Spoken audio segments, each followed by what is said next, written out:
Alrighty mga kaunggoy, it is I, Manong Jaire, back at it again with a brand new usapang video mga kaunggoy. And ngayon, pag-uusapan natin itong art na to. So this was made by, sino ba to? Ray Angelo, hindi ko alam kung paano basahin yung last name mo, and Alethea Guevara, no? So, sana tama yung pag-pronounce ko sa mga pangalan ninyo, mga kaunggoy. Ngayon, pag-uusapan natin yung mga lowballers and the value of the Philippine art industry. Here's the thing, mga kaunggoy. For some reason, dito sa Pinas, nakakainis, mga kaunggoy, kasi binabaliwala ng community dito sa Philippines, ang Filipino community, lalo na yung mga nagpapagawa, binabaliwala nila ang value ng Philippine art, no? Yung industriya ng arts dito sa Pilipinas, binabaliwala nila, binababa nila yung value, and sinisira nila dahil sa mga bullshit na ganito. Alright? Nakakainis, mga kaunggoy. Ang daming gustong maging artist, ang daming mga creative na tao dito sa Pilipinas. Kaso nga lang, art here in the Philippines is not profitable. Hindi siya profitable na business venture or professional venture, mga kaunggoy. And nakakainis, mga kaunggoy, kasi nga nakikita ko ang daming mga talented na mga painters, mga drawers, mga drawing, mga kaunggoy, or yung mga, ano pa ba, yung graphic artist, mga actors, yung mga, ano pa ba, yung mga editors, lalo na yung mga editors, yung mga videographers, photographers, ang daming, ang dami talagang nang babaliwala sa mga, ano na yun, yung mga industriya na yun, mga kaunggoy. Kaya nakakainis, mga kaunggoy. Ang daming mga lowballers dito sa Pilipinas, walang value.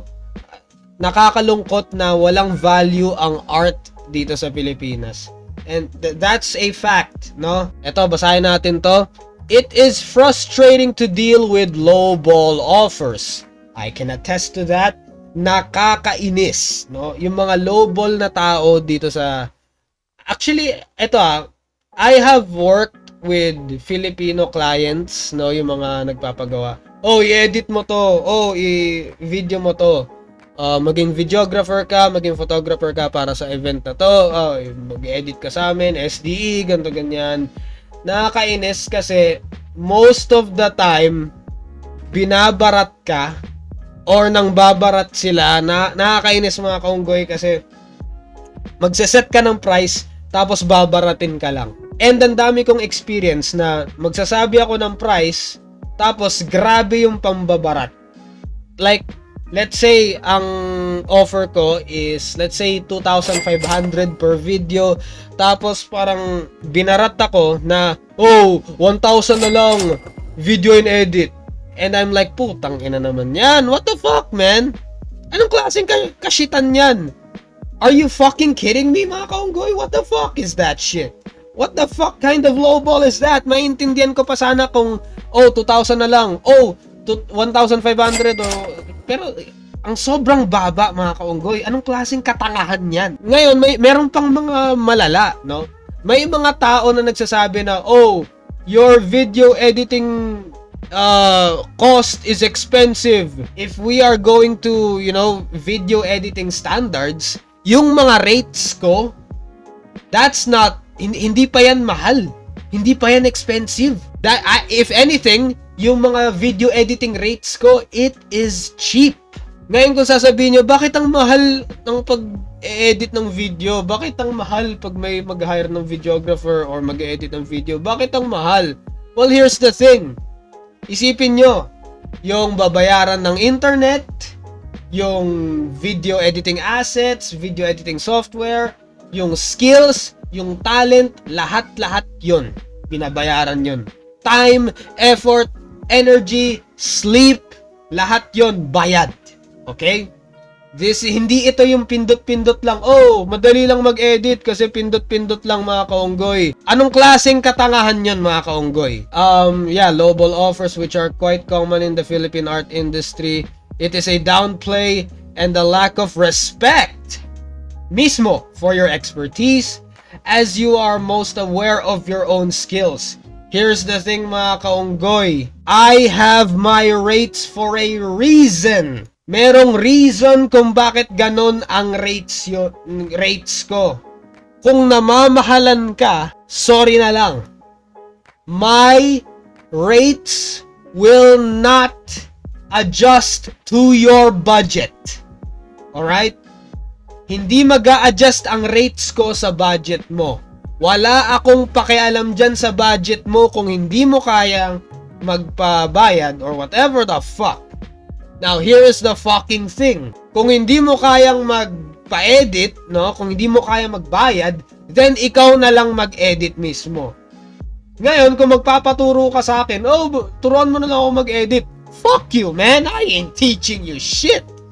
I ain't teaching you shit unless you pay me. Alright?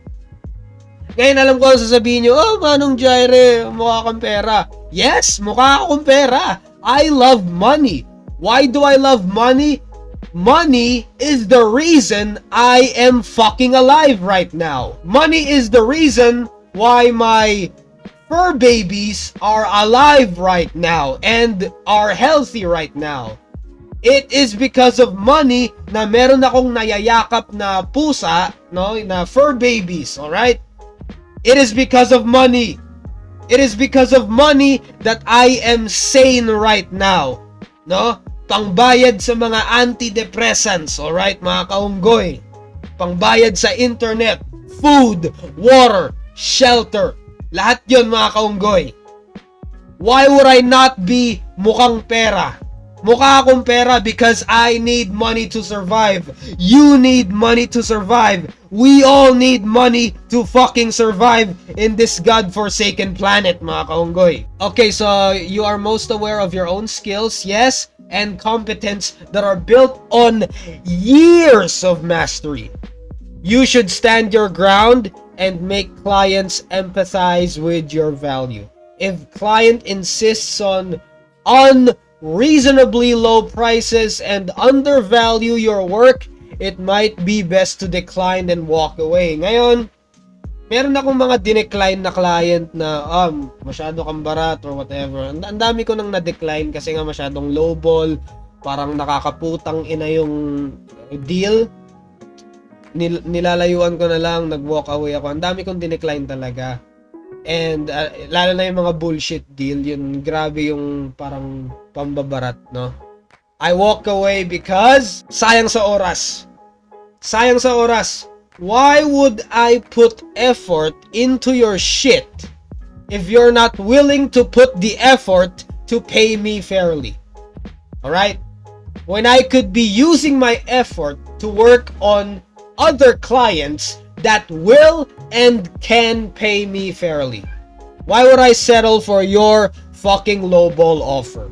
Alright? Isipin nyo mga kaunggoy. Maintaining the standards of each individual artist would ideally help to raise the value of the Philippine art industry. Yes! This is a call to action mga kaunggoy. Say no to lowballers. Actually, gusto kong gawing t-shirt to. Say no to lowballers. Save the Philippine art industry. Actually, kasalanan din ng mga ibang mga artists na tumatanggap ng lowball offer. Oh, mababa ang presyo. Okay lang yan. Sige, kailangan ko yung pera or ganon. Alright? Alam mo yan, nakakaawa. Ang daming mga artists na wala silang choice kundi tanggapin na lang yung offer kasi kailangan nila yung pera, kailangan nila yung trabaho, no? Nakakalungkot. Pero, I want artists, alright? This is a call to action to all artists here in the Philippines. Stand your ground. Tell these people, no. No mas. No more. We will no longer settle for bullshit deals. We will no longer settle for low ball shit. We will no longer settle for bullshit deals. Lowball deals. Fuck your deals. Fuck your shit. Kung hindi kaya ng budget mo, edi wag ka magpagawa. Simple as that. Hindi yung nang disrespect ka pa na, oh, it's simple editing. Oh, grabe ka. Where's your humanity? Ganto. It's expensive for simple editing. Ganto, ganyan. Fuck your lowball shit. Alright? Lalo na yung mga feeling mataas dyan na it's either yes or no at my offer. Alright? Fuck you. Legit. Fuck you. Alright? Edi wag. Edi wag. No?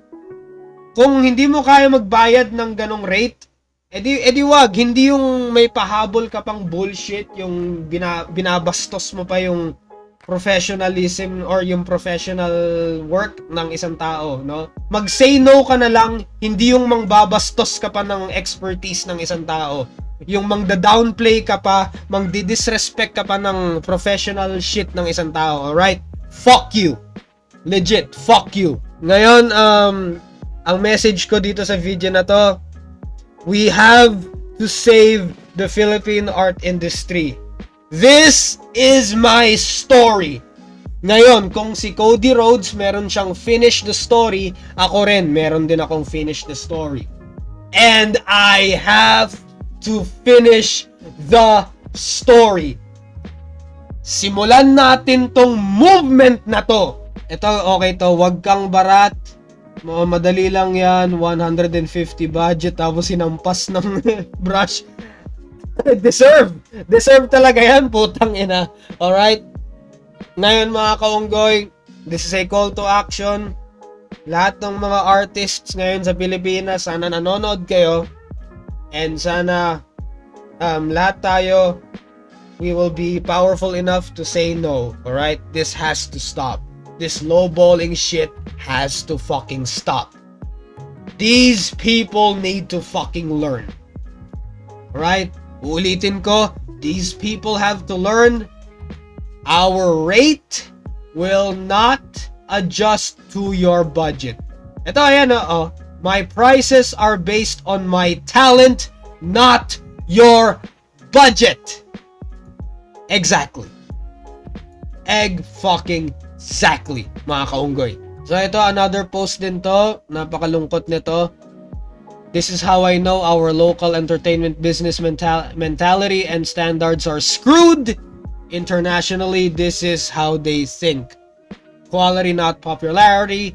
Here in the Philippines, no matter how much you work hard to improve the quality of your art and deserve your talent fee, if you are not famous, people will never see your true value. Basta hindi ka sikat, kahit gaano pa kalaki ang talent mo, barya ka lang.